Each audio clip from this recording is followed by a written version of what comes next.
প্রিয় শিক্ষার্থীবৃন্দ, তোমরা সবাই ভালো আছো তো? এই করোনাকালীন সময়ে আমাদের সরাসরি যে ক্লাস হওয়ার কথা ছিল স্কুলে, সেগুলা ক্লাস বর্তমানে বন্ধ থাকার কারণে তোমরা পাঠদান থেকে বিরত হচ্ছে, যার কারণে শিক্ষা মন্ত্রণালয় কর্তৃক আয়োজিত অনলাইন ক্লাসের ব্যবস্থা করা হয়েছে। তার অংশ হিসেবে আমরা বিদ্যালয় থেকে এই অনলাইন ক্লাসের আমরা শুরু করছি। সেই অংশ হিসাবে আজকে ষষ্ঠ শ্রেণীর ছাত্রছাত্রীদের উদ্দেশ্যে গণিত বিষয় থেকে তোমাদের অধ্যায় 2 থেকে আজকে অঙ্ক করাবো।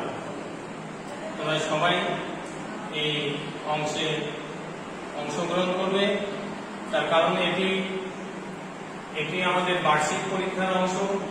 এখান থেকে তোমাদের অঙ্ক আসবে। আমরা সরাসরি আজকে পাটিগণিত অংশ থেকে অনুশীলনী 2.2 চলে যাচ্ছি। প্রশ্ন নম্বর 5। প্রশ্ন নম্বর 5-এ আমাদের অঙ্ক একটি আছে যে একটি বিদ্যালয়ে শিক্ষার্থীর সংখ্যা 500 জন, এর মধ্যে ছাত্রীর সংখ্যা শতকরা 40 জন হলে ওই বিদ্যালয়ের ছাত্র সংখ্যা কত? তাহলে আমাদের সমাধানটি আমাদের কিভাবে বের করতে হবে, যে তোমাদের চাচ্ছে কি সেটা তোমাদের ডান পাশে নিতে হবে। যেমন আমরা লিখছি এখানে যে 100 জন শিক্ষার্থীর মধ্যে ছাত্রীর সংখ্যা 40 জন, অতএব একজন শিক্ষার্থীর মধ্যে ছাত্রী সংখ্যা তাহলে কম হবে 40 ডিভাইড বাই 100 জন। আর আমাদের মোট ছাত্র শিক্ষার্থীর সংখ্যা আছে 500 জন। 500 জন শিক্ষার্থীর মধ্যে ছাত্রীর সংখ্যা হবে কত? তাহলে এটা এখন আমাদের বেশি হবে। বেশি হলে 40 গুণন 500 ডিভাইড বাই 100। আমরা এখানে 0 এটা কেটে দিতে পারি। তাহলে এখানে আমাদের কত হলো যে 45-এ 200 জন, ছাত্রী 200 জন। অতএব ওই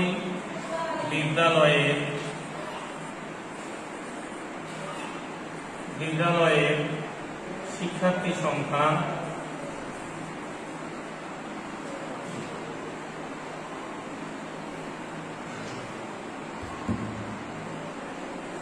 ছাত্র সংখ্যা 500 বিয়োগ 200 সমান 300 জন। উত্তর 300 জন। এইভাবে তোমরা একটু বুঝে নাও যে আমরা কিভাবে করলাম। যে 100 জন শিক্ষার্থীর মধ্যে ছাত্রী সংখ্যা 40 জন, একজনে তাহলে কি হবে? কম হবে। অতএব এখানে ভাগ করতে হবে, 40কে আমরা 100 দিয়ে ভাগ করছি। আর মোট শিক্ষার্থী সংখ্যা হলো 500 জন। 500 জনে আমাদের ছাত্রী সংখ্যা বের হলো 200 জন। তাহলে ওই বিদ্যালয়ের ছাত্র সংখ্যা হবে আমাদের 500 বিয়োগ 200, অতএব ছাত্র সংখ্যা হলো 300 জন। তাহলে আমাদের উত্তরটা দাঁড়ালো কত? যে 300 জন। এইভাবে তোমরা উত্তরটা পাবে। বাড়িতে তোমরা চেষ্টা করবে এইভাবে করার জন্য।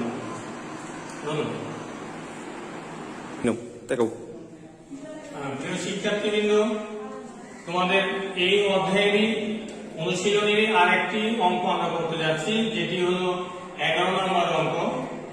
এখানে কি আছে বলছে যে একটি শ্রেণীতে 200 জন শিক্ষার্থীর মধ্যে শতকরা 5 জন অনুপস্থিত ছিল। কতজন শিক্ষার্থী উপস্থিত ছিল?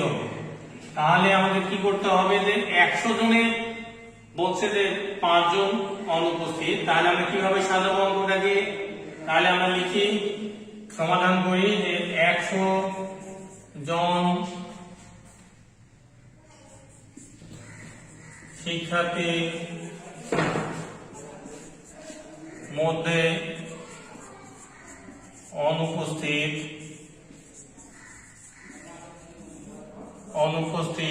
5 জন। একজন শিক্ষার্থীর মধ্যে অনুপস্থিত 5-এর নিচে 100 জন। আমাদের মোট শিক্ষার্থী আছে 200 জন।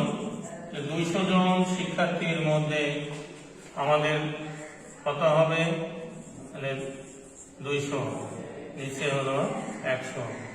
আমরা এইভাবে করতে পারি, এটা 2 লিখে, তাহলে 5 × 2 = 10 জন।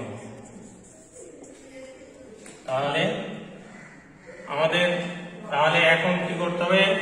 অনুপস্থিত হলো 10 জন।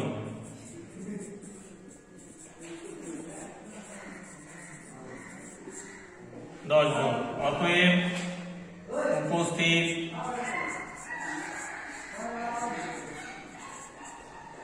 শিক্ষার্থী সংখ্যা, মোট সংখ্যা থেকে 10 বিয়োগ করো, 200 বিয়োগ 10, তাহলে 190 জন। এটা হলো আমাদের উত্তর। 90 জন। আচ্ছা, প্রিয় শিক্ষার্থী, তোমরা হয়তো অঙ্কগুলা একটু দেখে নিবে সুন্দর করে। এই অধ্যায় থেকে আমাদের হয়তোবা প্রশ্ন হতে পারে বার্ষিক পরীক্ষায়। অতএব তোমরা ভালো করে অঙ্কগুলো দেখবে। এখান থেকে আমরা বাড়ির কাজ দেব। বাড়ির কাজে তোমাদের থাকবে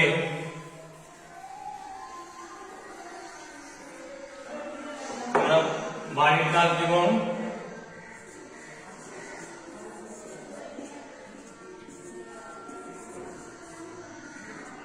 বাড়ির কাজে থাকবে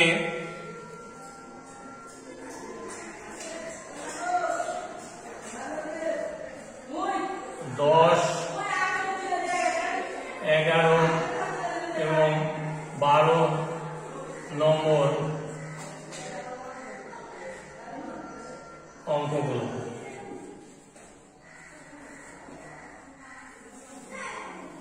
তোমরা বাড়িতে এগুলো ভালো করে করবে, কারণ সামনে পরীক্ষা। এজন্য তোমাদের বাড়িতে এগিয়ে যেতে হবে। বসে থাকলে তোমাদের ভালো ফলাফল করতে পারবে না। এই জন্য তোমাদের কি করতে হবে? বাড়িতে অধ্যয়ন করতে হবে। স্কুল হয়তো আমাদের 31 তারিখ পর্যন্ত এই মাসে ছুটি আছে। এরপরে হয়তো সরকারি স্কুল খুলে দিবে, তারপরে তোমাদের পরীক্ষাগুলো হবে।